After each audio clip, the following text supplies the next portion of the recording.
engineer, or why engineering is the only meaningful profession, or Meghna, it's not too late to quit your job and become an engineer. Though her mother would never put it that bluntly, Meghna knew that was what she really meant. As if on cue, her mom launched into describing all the difficult and rewarding aspects of engineering, things she had experienced firsthand, she reminded Meghna. After all, she had placed first in engineering college back in India, beating out Meghna's father, who had placed only sixth. But somehow, her mother said, she had fallen in love with him anyway. Their families had considered their relationship scandalous at first, especially since her mother's family was North Indian and her father's South Indian, but they eventually came around. And Meghna's parents had ended up with the first love marriage in their family. Meghna put her phone on speaker, tuning out her mother's familiar words.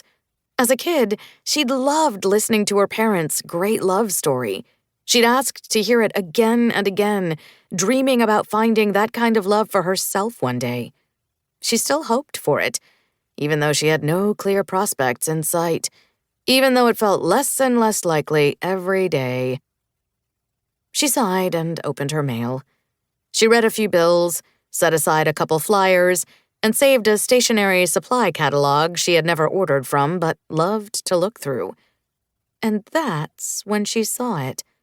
A deceptively simple-looking white envelope.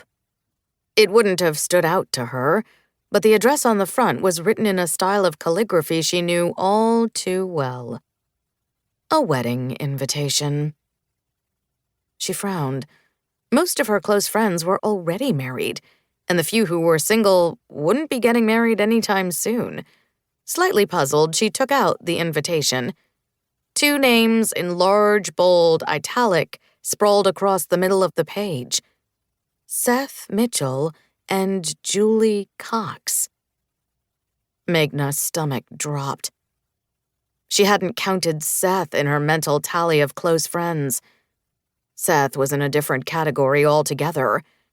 And even though she'd known he was dating someone, he'd never referred to that person as his girlfriend, let alone mentioned that the two of them were thinking about marriage.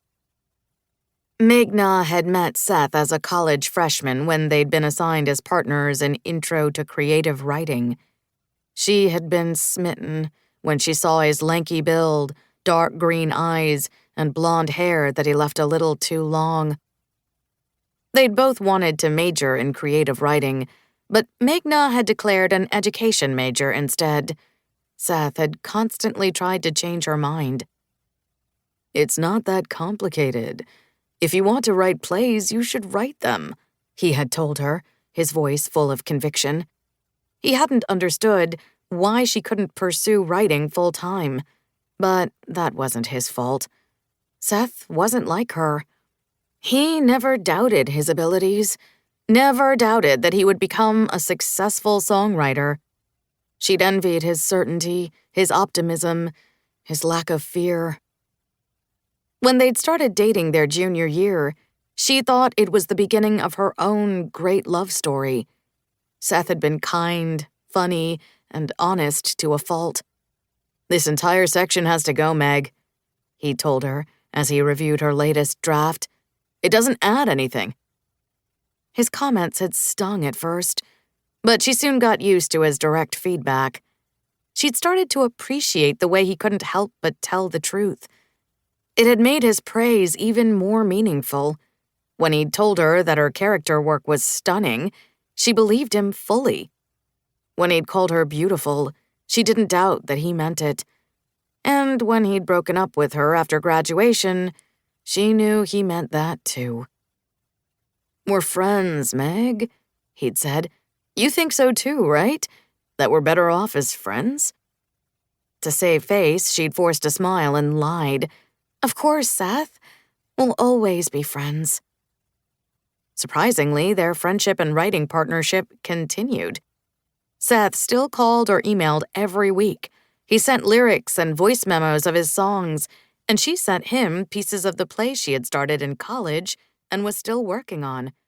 No matter what she was going through, Seth was always willing.